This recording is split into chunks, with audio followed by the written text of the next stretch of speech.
we have any questions about where we're at with this? No questions at all? I'm going to show you towards the end of the lecture about a 5 or 6 minute snippet of the end of the video that I showed you on Monday. Dr. Sandel's going to raise another provocative question that actually I'm going to provoke now based on a little bit of the lecture. I would encourage you to engage in conversation. I know it's not always easy for everybody, but I'm going to draw some stark contrasts between libertarian values, the modern justice, and the ancient justice. I want to point out, too, that there's a trap, and I'm probably going to get in trouble with my colleagues for this. There's a trap in education between the either-or kind of thinking. It's either all Kantian and Rawlsian, or it's all Aristotle, and, you know, that it's gray in the middle. It's never gray. It's alternative ways of thinking. I just want to encourage you in that, especially those of you who are going to go on in your education. Don't be seduced into thinking it has to be all this way or all that way. There's enough variance in it where you can incorporate, and what I'll suggest today is we incorporate most of modern justice, Rawlsian thinking, libertarian thinking, but there may be some value in Aristotelian virtue and ethics. Because it has been a part of our culture before, there's no reason we may not want to revisit it, and maybe we don't. I don't know. It's always up to each generation to decide just where they want to go with this. That being said, that's probably obscure enough no one knows what I'm talking about. Okay, good. Let me introduce what I want to talk about with Dr. Sandel's notes today.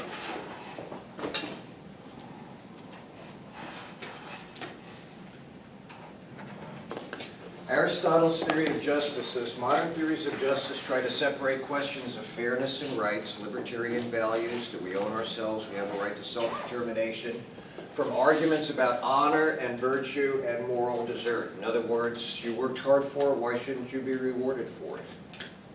They seek principles of justice that are neutral among ends and enable people to choose in pursuit of their ends for themselves. In other words, self-determination again. Now, I'm going to leave his notes in there because I want to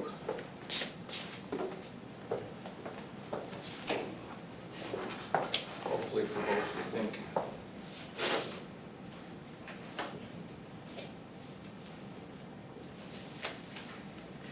The premise that's being suggested is, under the modern system of justice, where the freedom to do whatever you want as long as your freedom doesn't interfere with someone else's freedom, therefore the right to be self-determination, life, liberty, and the pursuit of your own happiness requires that we seek principles of justice that are neutral among ends. In other words, there's no value-laden rules that we work by so that everybody can pursue their own happiness and enables people to choose in pursuit of their ends for themselves.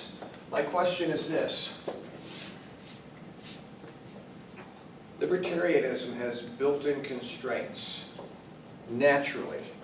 Locke said there need to be constraints upon contracts, they need to be valid contracts, and they need to be enforceable. There need to be constraints on property rights, what you can own and can't own. You can't monopolize something so someone else can't access the common good. And then whatever we call a peace. Principles of justice that are neutral among ends, really neutral? These rules, from day one, I told you, were based on values.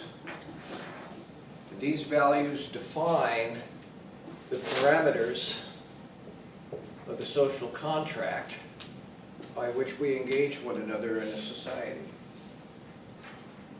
Really?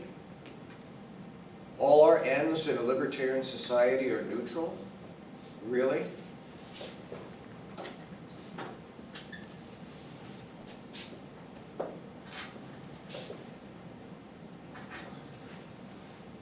Really?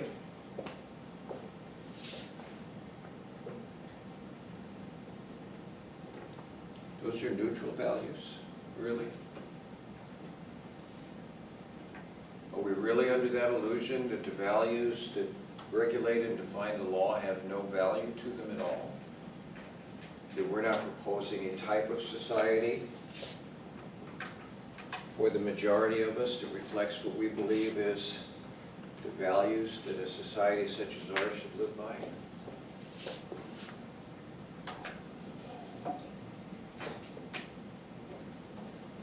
Really?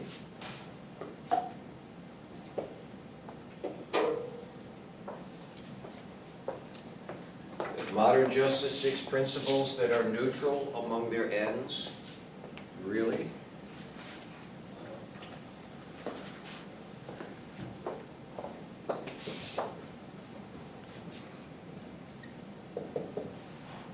Prohibition? Really? You just voted on another value? Medical marijuana? Neutral in its end? Really? Am I missing something? All societies promote values, and those values are teleological in their purpose, to try and produce a given consequence. We have a conflict of values.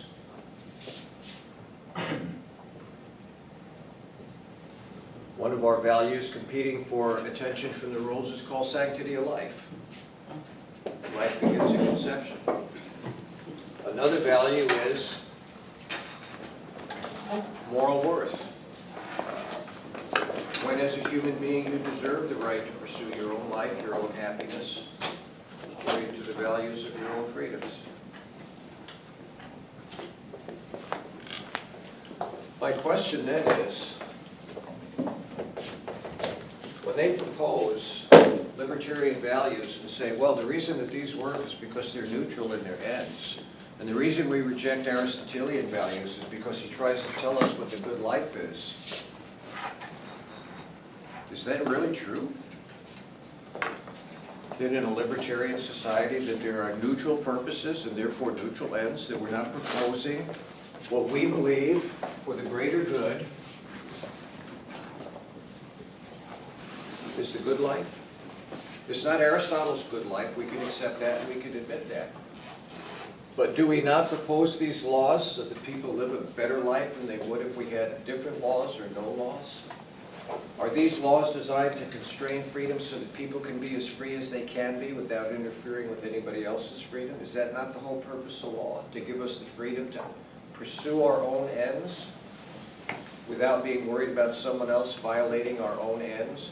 Freedom of speech, freedom of religion, freedom of press, freedom from illegal searches and seizures, freedom to be presented before a court, not wrongly accused of a crime and convicted without representation? Really, without ends and purposes? Am I missing something? That's not rhetorical. That means it's not just hearing me talk. I'm asking a serious question. What am I missing in this argument over here? That modern justice must be defined by neutral ends. Therefore, you can be whatever you want to be. And you can. But don't tell me there are neutral ends. Society is always restricting freedom according to the values, according to the principles that we think are beneficial for the general good. It's a very utilitarian argument, as much as Rawls wants to say it isn't. It's always been a utilitarian argument.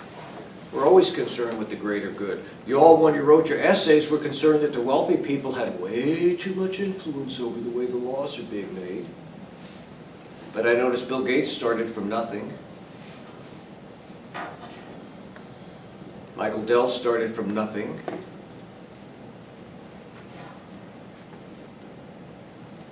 Mark Cuban started from nothing. Oprah started from nothing. And some people were born into something. Absolutely right. Should we resent the people who were born into nothing, who made something, because they made something that the rest of us have a difficult time accessing in the quantity that they access? And yet they do shape the values that we have, don't we? The two young guys from MIT, the Russian, the American, that started Google. You're all Googlers. You're all Googleites. And they shape your values too, whether you know it or not.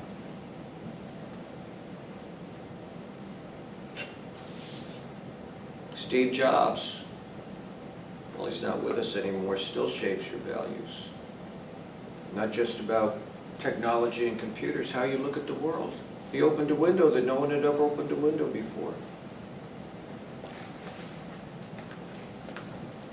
Really, modern justice is neutral in its ends and purposes? I don't think so. I think it's very directive. And hopefully directive in the right way. I'm not criticizing, I don't mean it in a negative way. Hopefully that there's enough freedom to pursue happiness the way most of us believe happiness should be attained. Whether it's through wealth, or whether it's through being the best basketball player, or whether it's being the best whatever. But see, then that gets us back to Aristotle. And I brought this up, I think, on Monday when we were together. You know, we didn't want the wealthy influencing the laws that reflect the values. Can Kobe influence the Lakers and who they hire to play with him? Can LeBron influence who they hire? Could Michael, or does anyone think Michael didn't influence who the Bulls hired? Or Magic? Or Kareem, or any of the great players we've had? Didn't they earn the right to that influence because they excelled in their giftings? Doesn't, in some sense, Jobs earn the right, and Gates, and Warren Buffett, people who came from nothing, haven't they earned the right to at least influence the ends and purposes? Not to dictate, but to influence.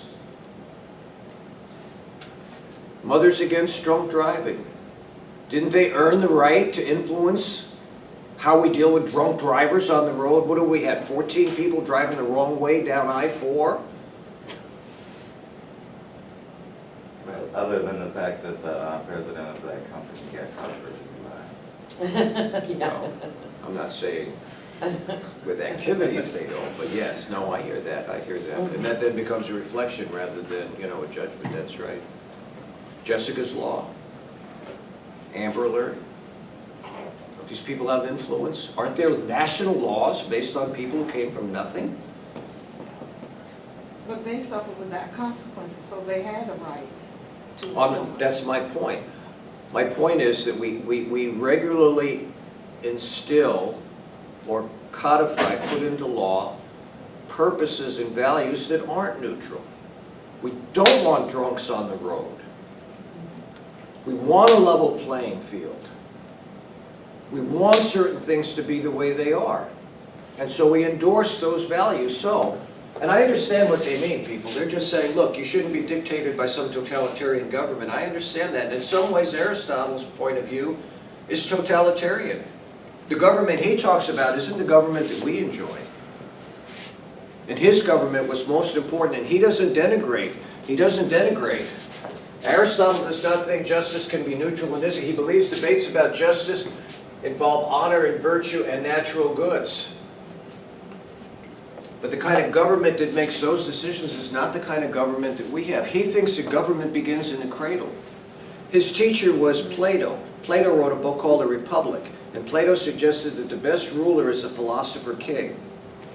No, a philosopher king. And you start your training from the cradle, and it's 50 years before you qualify. You have to be studied in the arts, you have to be studied in mathematics, you have to be studied in reasoning, you have to be studied on the street. After you're fully educated, you go and live with the people for 10 years. Male or female, he didn't have the problem that Aristotle had with females being inferior males.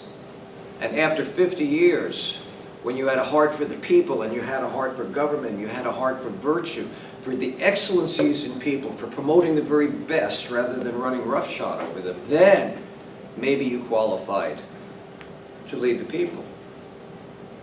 And yes, he thought it was right for the government to impose certain values and ends. And what you'll see in the video, one of the girls complains and she says, listen, what if I'm going to be the best janitor? Why should I be a janitor just because I'm gifted with janitoring? And another fellow says, he's going to say, well, the problem with Aristotle is what if I'll be the best pirate? So I have a peg leg and I have a patch and I have a lousy disposition. But what if I want to be a Wall Street investor? To which, of course, Sandel will sarcastically say, I don't know that there's that much difference between the two. But her point is well taken, and so is his point well taken. Why should someone dictate to me my excellencies? What if you're a great teacher and you just don't feel like teaching? You want to play the violin?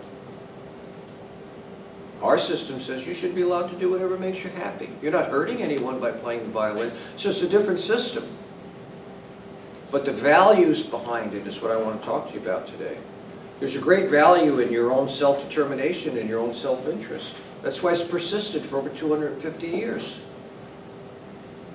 But there may be also a great value in excellencies in virtue and honoring.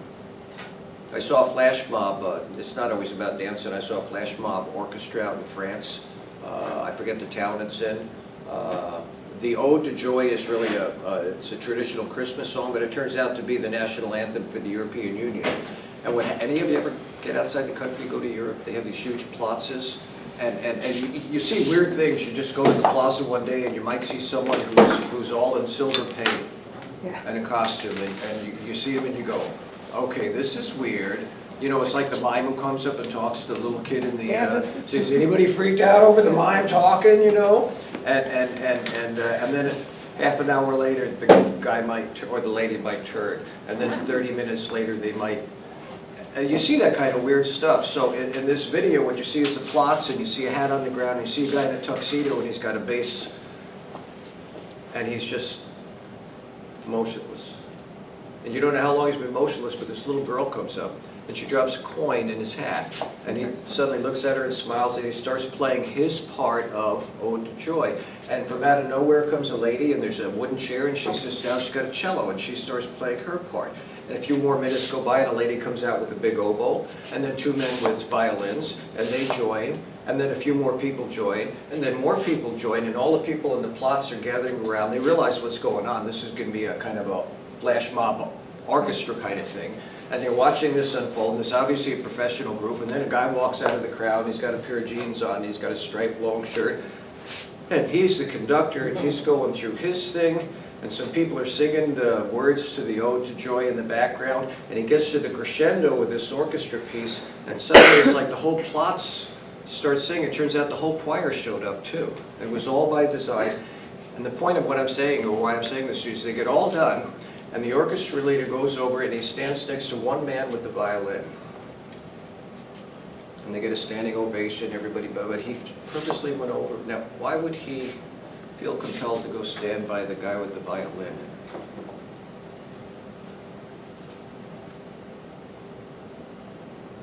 In case you don't know, in orchestras they have first, second, and third seats.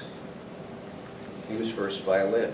Now my niece, one of my nieces was first cello in the orchestra for all of Long Island. And she decided she didn't want to be a musician for professional. She wanted to be a mom and have 3 kids, and it worked for her. Libertarian values.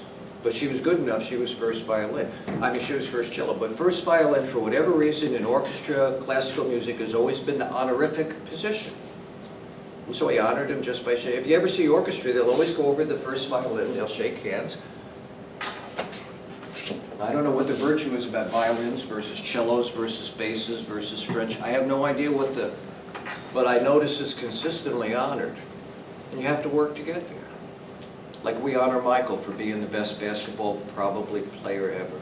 Or LeBron today, or Kobe, or any of the other greats that have played along with him. We honor them. How do you honor them? Not only with accolades and awards. Buying tickets to their games.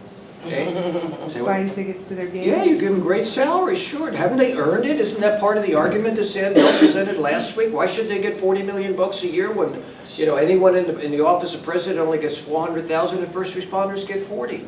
Is there something wrong with our value system? Maybe there is. But in our society, we value merit. In fact, that's part of your question about universities. Should universities honor merit, or should they honor diversity, or is it, here's that trap again, or should there be a combination? When it came to Bakke, the Supreme Court said, yeah, he was qualified, and the court had made room for people, and it turns out some were not qualified, and they said, that is not fair. If they were qualified, yeah, quotas can work. You make right, it's compensatory adjustment. But some people were in there, and they were not qualified, and Bakke should have put in. You go back to the Sheryl Sandow case, everybody was qualified. She had no right just because she was qualified. Merit didn't work. Aristotle's system wasn't going to work there. But when we work hard, don't we expect a reward? Don't we expect honor? You work hard at a job and a promotion's up, don't you expect at least to be considered? So my point is, maybe there's a balance between the two. And part of what we might come to in deciding this is this fantasy that somehow our system is neutral when it comes to assigning values. It's not neutral at all, people. I won't argue with it, I just know I'm right. It's not neutral at all. It's value-laden all over the place, and we assume for the general good it's valued correctly, and when it isn't, we adjust it. Prohibition, no prohibition. Women finally voted in 1920. 18-year-olds, I think, in 1973, right? Medical marijuana got voted down. You might well force the issue sometime later. Back in 1976, Gregg versus Georgia, we were going through violence in the streets. We were having just an incredible violent time in this country. 87% of the people wanted capital punishment back. It's down to 57 to 54%. We're the last industrialized country that has capital punishment. Maybe we'll get rid of it, maybe we won't. It's a value that we have embraced. Part of it was a social response to what was going on in our country and not really knowing how else to deal with it. But we've had other social responses, and we've kind of gotten over some of them, and others we perpetuated, we kept around. So please, don't buy into the fantasy under the modern justice that it's value less. We purport ends all the time. Right now, you all are being encouraged, funneled into 5 major areas of employment.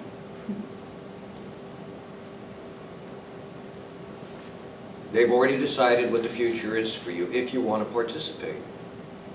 Medical work, IT security work, engineers. 80% of the world has no infrastructure.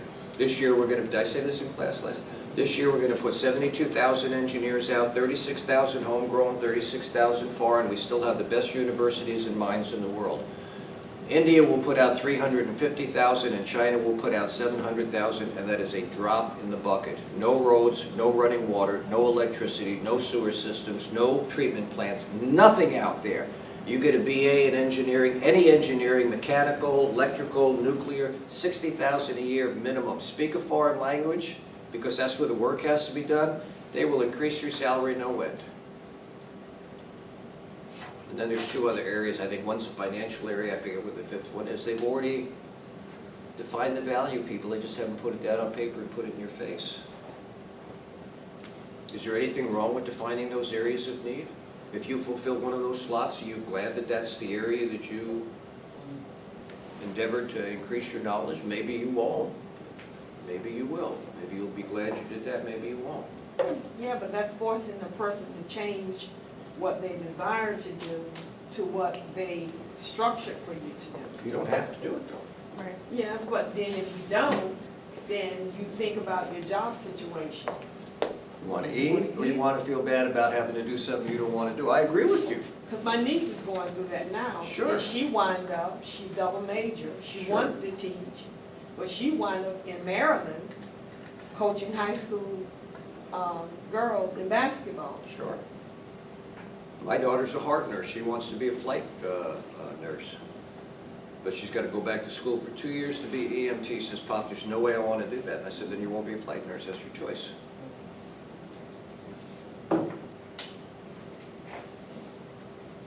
Yeah, you're right. It's always, look, libertarian society always has constraints. That's what the law is. There are constraints, even when they're economic or choices, career choice. Yeah, there's always constraints. They don't need everything from anybody. For a decade, we didn't need manufacturing. I shared that with you, right? I had the international CPA come into my computer office. I shared that with you or not? Comes into my office. He had a little problem with the hard drive. I couldn't find the master boot record, so I'm kind of working. I said, what do you do anyway for work? He says, oh, I'm an international CPA. I thought, what's an international CPA do? He says, well, for example, we just moved all our manufacturing to China. This is back in my business went until probably 2003, so it was probably around 2000 or 99. I said, really, why'd you do that? He said, $1.50 a day for labor. I thought, wow, it's at least 80 bucks a day here with fringe benefits. If you stand back then, you still had a 40-hour-a-week job. I thought, oh my gosh, he said, you should have seen the bonus I got. I cut our labor by 98%. I thought, wow. He came back a year later, and we kind of gave him, I said, how's things in China? He says, we're not in China anymore. I said, where are you now? He says, Vietnam. I said, why'd you go to Vietnam? He said, 50 cents a day. I said, you're only saving $1 a person. He says, that's not how number crunchers look at it. I just cut my labor costs by 66% again. You should have seen the bonus I got for that. Now American businesses figured out while they got the cheap, they don't get the quality. I hope 4 or 5 years ago, you weren't using Colgate toothpaste. China decided they'd put little bits of antifreeze in it because it tastes sweet. And it also just ruins your enamel, and so they're now bringing business at least back to North America, if not back to this country. But we were put in that position. I'm not saying it's fair, but what I am saying is it's a fantasy to think that we don't purposely maintain neutral ends. We have ends all the time. And hopefully it promotes the greatest happiness for the greatest number, the greatest capacity to discover your own happiness as you choose. But it's not always the case. Anne's right, it's not always the case. And that's part of the system and how it works. So the contrast for the week for you then is whether or not, and this is a governmental thing, and as soon as I say that, we think of our government, and nobody, for the most part, wants to deal with it. But he's talking about a different way. Don't forget, he's talking about Greek culture, not a libertarian culture.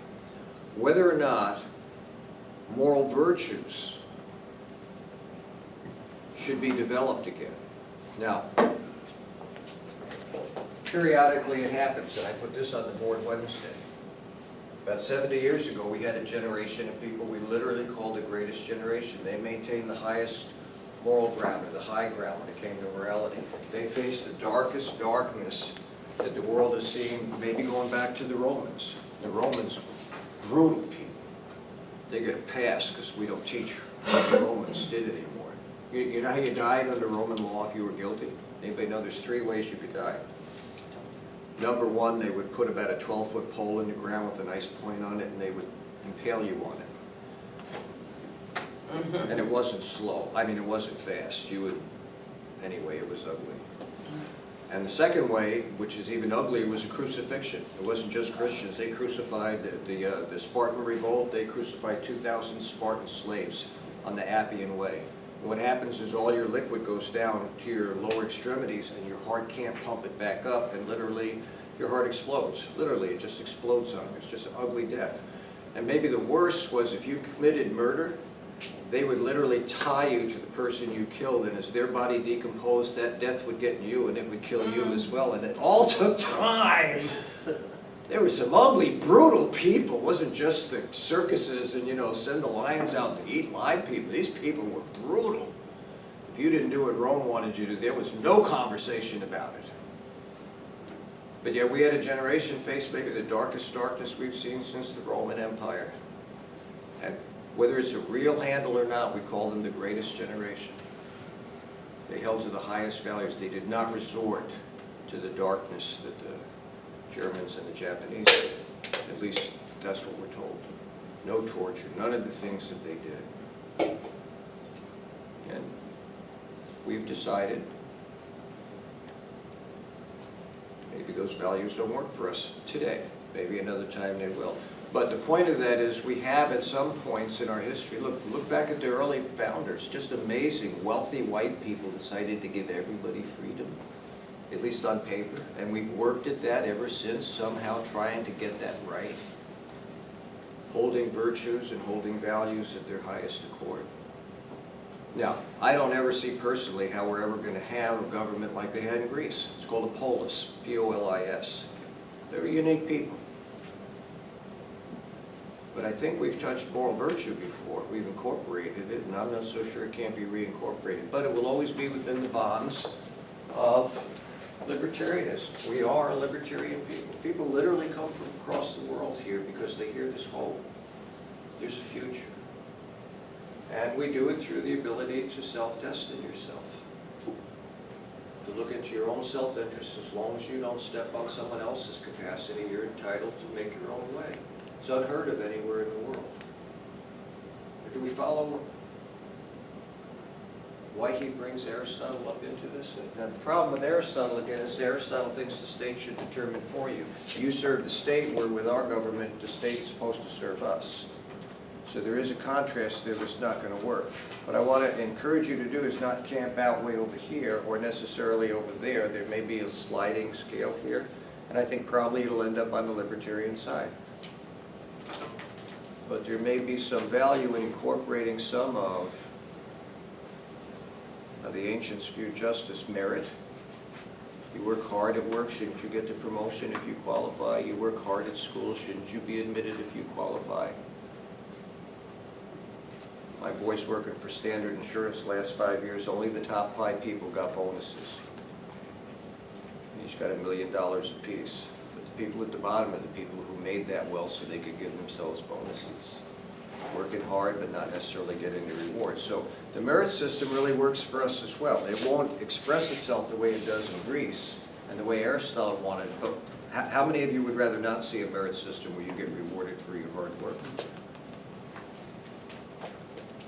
Kind of a basic value that goes along with us. So let me do the notes a little bit. This will be on the exam, people. I'm going to skip the part on the university. Justice is teleological. It defines rights, requires us to figure out the telos or the purpose or the essential nature of social practices and questions. And again, we do that. Abortion or no abortion, stem cell research, no stem research. You can drink, but you can't smoke. No smoking in restaurants, you know, no secondhand smoke, things like that. Justice is also honorific. To reason about the telos of a practice or to argue about it is at least in part to reason or argue about what virtues should honor and be rewarded. And we do that in this society, both intellectually as well as sport activity as well as arts.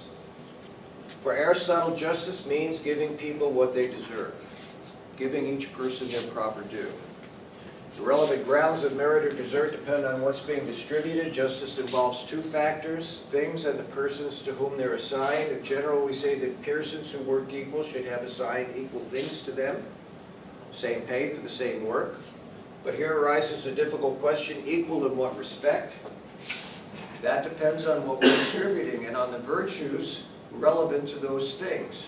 For example, when it comes to distributing flutes, who should get the best ones? For Aristotle, the answer is obvious, the best flute players. That's why the Stradivarius goes to the first chair in the orchestra that plays violin. They're the masters of it. Justice discriminates according to merit. Now that's underlined and in red. In case you haven't figured it out, the world is full of discrimination. Discrimination doesn't have to be negative. Discrimination at its heart means that we look at 2 things and we decide which one to give more value to. And justice does that all the time. I have 100 men who commit premeditated murder. I have 100 women who commit the same value premeditated murder. 97 men will get the death penalty and only 3 women. We discriminate when it comes to justice all the time. You embezzle from your company $10,000 and you will go to jail. You will not get a bracelet. You will not go to your 3-story penthouse on 5th Avenue. But if you're Bernie Madoff with your money and you robbed $80 billion from people, they'll put a little bracelet on your ankle and he can whine all the way down 5th Avenue as he goes to his penthouse, his 3-story penthouse. We discriminate in justice all the time. And many of you saw that when it came to the wealthy making the rules, how wealthy people don't always seem to pay the same price that we do. And they certainly don't get the same time in the judicial system that many people do. They get passes here and they get passes there. And if you're a nobody, no one's going to speak up for you. No one's going to take care of your interests. So discrimination should not be something unless it works against us because we judge people unworthy. But we do discriminate when it comes to justice all the time. According to the relevant excellencies, and in the case of flute playing, the relevant merits is the ability to play well. There's only 1 first chair in the orchestra, like it or not. And second chair understands that and does not resent first chair.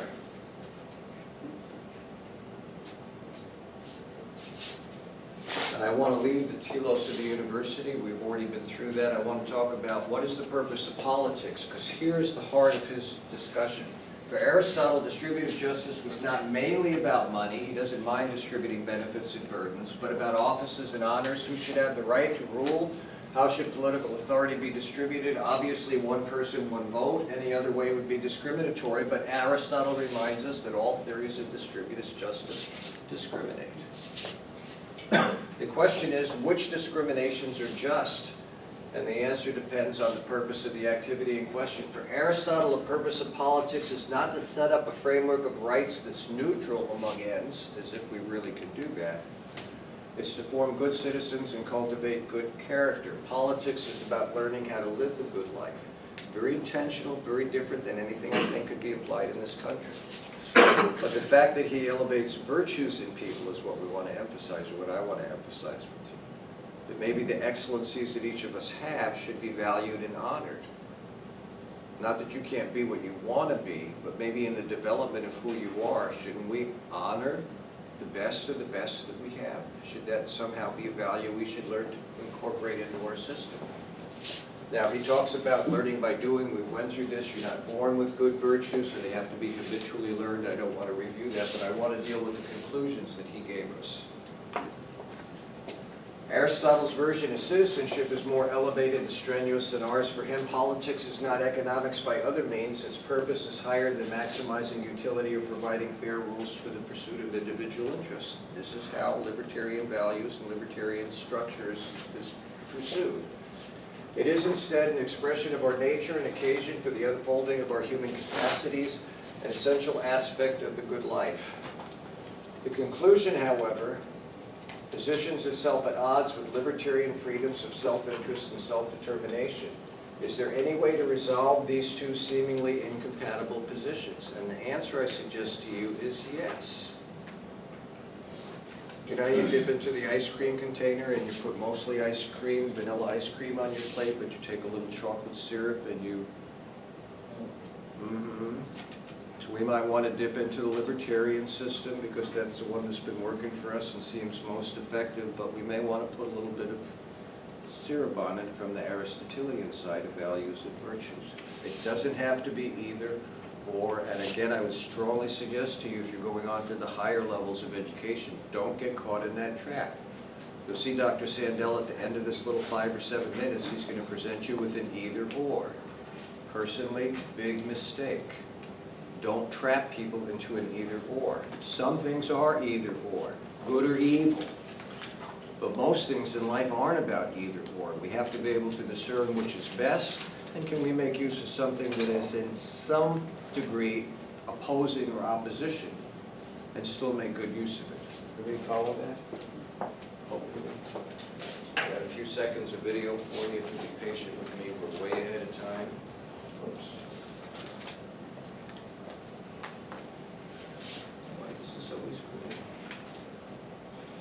Now, he is going to make reference to something that if you didn't watch the video, you wonder where he's coming from. He's going to make reference to a golfer, who took his case to the Supreme Court. I forget his name now. He had a bad hip. He had a disability. And he wanted to play on the PGA Tour and ride a golf cart. And he went to the Supreme Court because the PGA said he couldn't. That walking was part of the game of golf.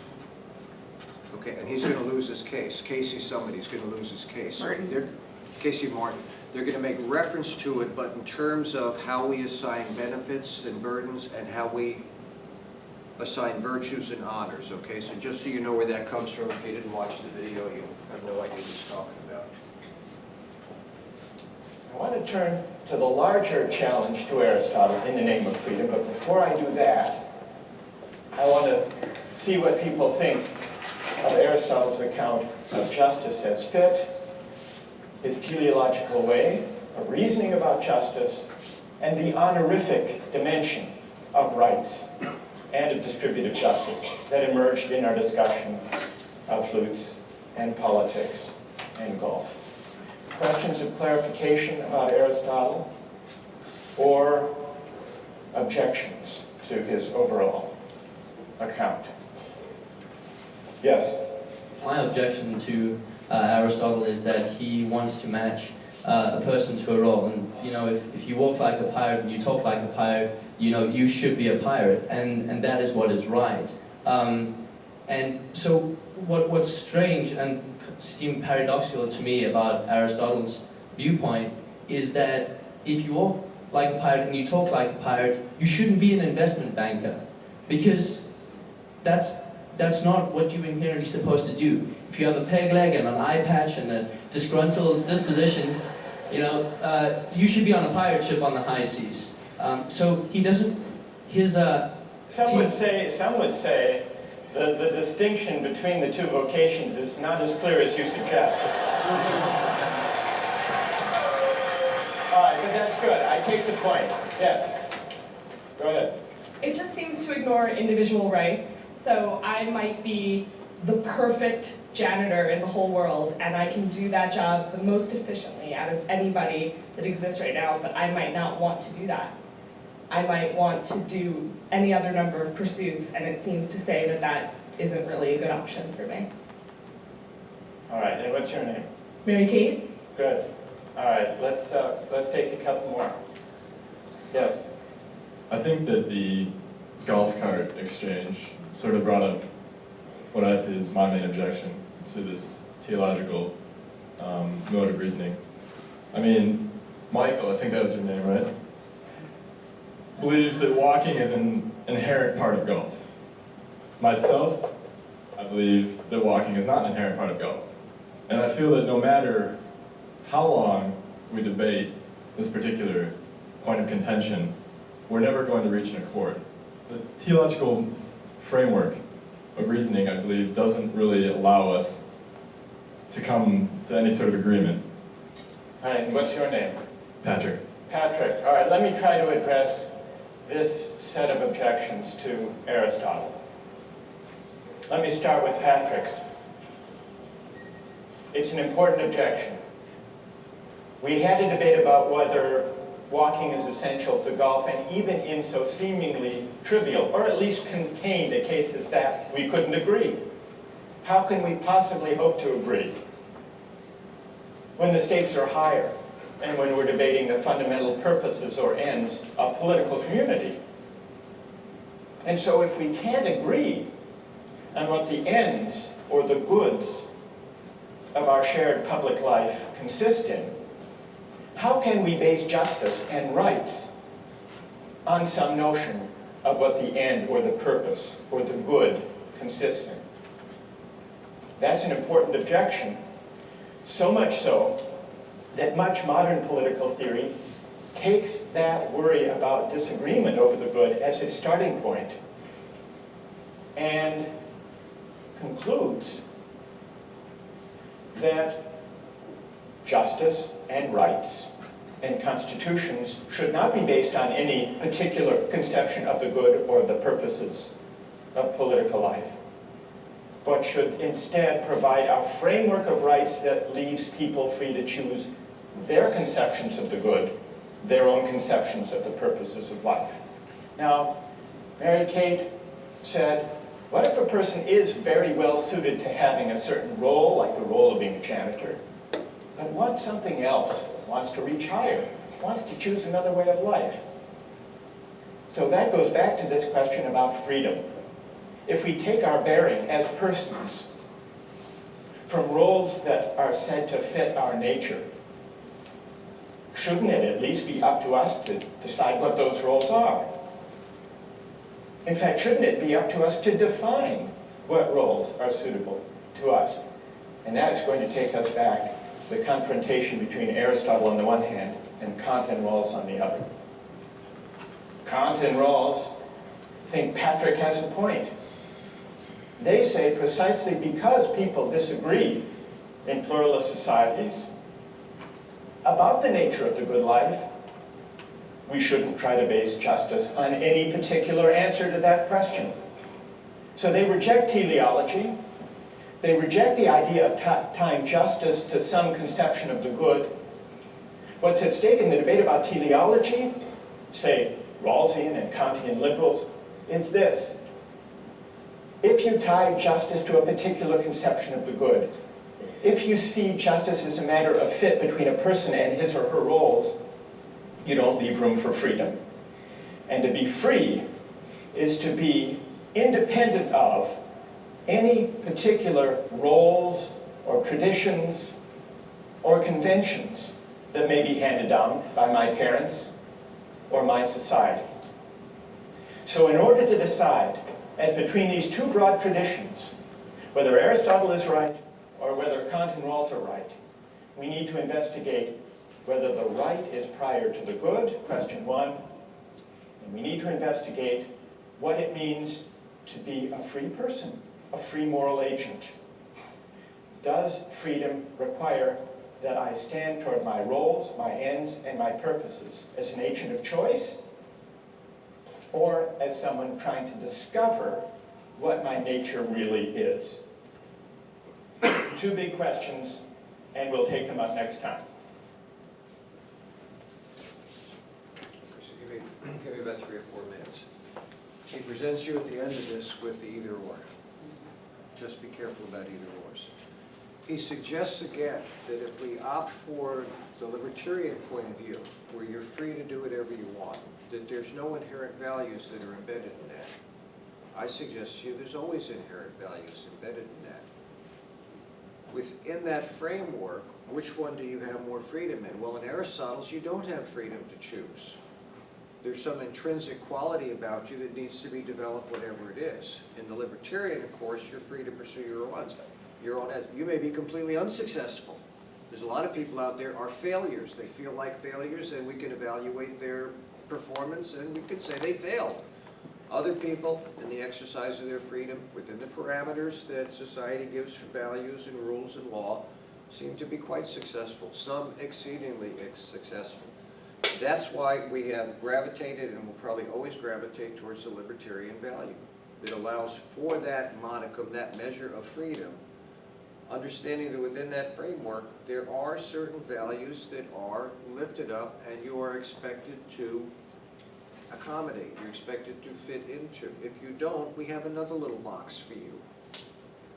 And you can live there. But we try and maximize the amount of freedom you have to self-determine your own self-interest and to maximize your own passions for happiness, whatever that might be. You will not be any more successful. Aristotle believes under his system, well, of course you'll be successful because you'll be the best you can be, according to your innate values and your innate virtues and gifts. I don't know we have to buy into that either. I don't know that there's any truth in that. I understand the theory of it, but I'd love to see that in practice. No, I don't. I don't want to see that in practice at all. So, do you understand what's at stake here? Please don't get caught in the trap of the either or. There's some good values that Aristotle talks about.